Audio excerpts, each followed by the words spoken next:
અબડાસા તાલુકામાં અત્યારે સરકારી યોજનાના ડેમોના કામોમાં ભ્રષ્ટાચાર થઈ રહ્યું છે।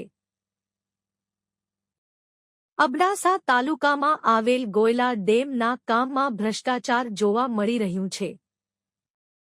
સરકારની એવી યોજના જે ડેમોનું રિપેરિંગ કામ ઓગનો અને પાર માટીકામ ખાણેતરો બનાવવાનું કામ વરસાદ પડે તો વધારે પાણી સંગ્રહ થાય। આ પાણી સંગ્રહ થતાં ખેડૂતોને વધારે ખેતી માટે આ પાણીનો લાભ મળે, પણ જે અમુક ડેમો થઈ રહ્યા છે એમાં મોટા પાયે ભ્રષ્ટાચાર જોવા મળી રહ્યું છે।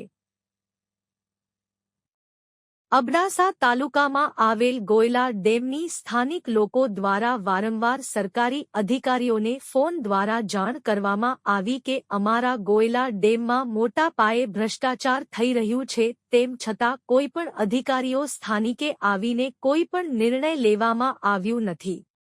સરકારી નિયમ અનુસાર ડેમમાં ખાણેતરો કરી માટી ઉપાડવામાં આવે, તેના બદલે ડેમની પારની બાજુમાંથી આવેલ ઢીબામાંથી માટી ઉપાડવામાં આવે છે। એ માટી કોઈપણ કામમાં આવતી નથી। ખરેખર આ માટી પાર ઉપર નાખવી જોઈએ। ઢીબા ઉપર કેવી રીતે વરસાદનું પાણી સંગ્રહ થઈ શકે?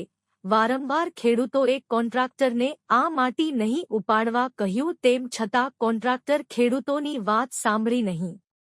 બીજી બાજુ જે હાલ ઓગનનું કામ ચાલુ છે, જેમાં ખરાબ રેતી નાના પથ્થરો નાખવામાં આવી રહ્યા છે, એ પણ તદ્દન નબળી ગુણવત્તાનું કામ ગણાય છે। બનાવેલ ઓગનના કામમાં પાણી પણ છાંટવામાં આવતું નથી। હાલ થયેલા કામમાં તિરાડો જોવા મળી રહી છે।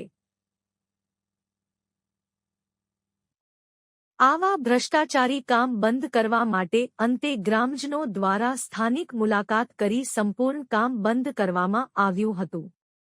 ખેડૂતોની એવી માંગ છે કે સરકારી કર્મચારી હાજર રહી આ કામ કરાવે અને નિયમો અનુસાર આ કામ થાય, એવી સ્થાનિક ખેડૂતોની માંગ છે। સ્ટોરી રમેશભાઈ ભાનુશાલી, નલિયા, અબડાસા, કચ્છ। ગામ મોખરા એક મોખરાનો નાગરિક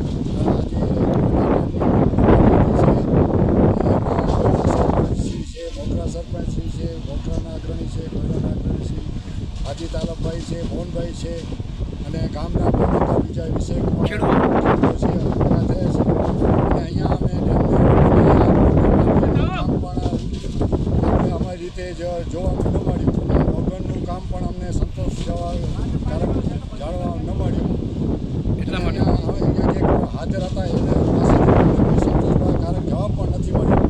તો સાહેબ શ્રીને મારી વિનંતી છે કે અમે કામ આજે બંધ રાખાવ્યું છે, તમને જો કામ ચાલુ કરાવવું હોય તો ઝપાટ તમે અહીંયા એમની અહીંયા આવો તો અમે પણ તમારી સાથે મુલાકાત કરીને પાછી માટી ક્યાંથી ઉડે છે?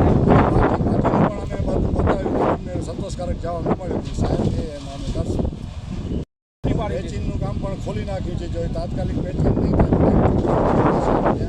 એમની માટીની જરૂર છે, ત્યાં પણ અડધામાં માટી નથી આવતી।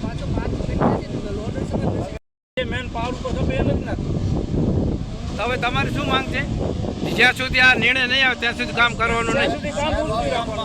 3-4 ગામના બધા છે, તમે માણસો છો, ખેડૂતો છો, 150 ખેડૂત છે બધા, બરોબર।